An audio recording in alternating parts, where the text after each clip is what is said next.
Hi guys! So today, nagagawa tayo ng dynamite. Yan ang gagamitin natin. Chili with lumpia wrapper. Tapos, pauso, ito lalagay natin sa gitna. Pero meron na kami nagawang ganyan. My favorite.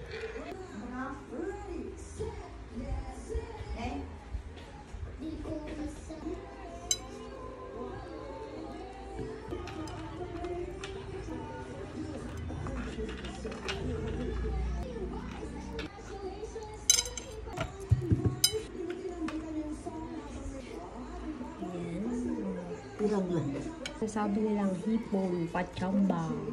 Yan. Lalagyan na natin siya ng lumpia mixture.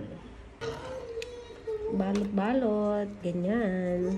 Sa labas na yung buntot. Tapos, yun lang. Parang lumpia lang siya. Na may buong hipon.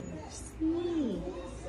Frying time, guys. So, ito na nagawa natin. Meron tayong shrimp, dynamite, and lumpiang Shanghai. So, hintayin na lang natin uminit ang ating frying pan. So, pagpasensya nyo yung boses natin today kasi nagbibinata.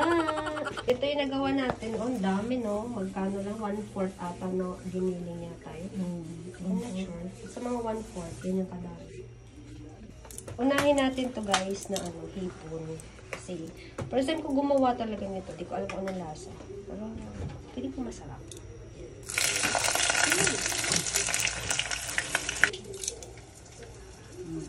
Ayan na. Oh, see?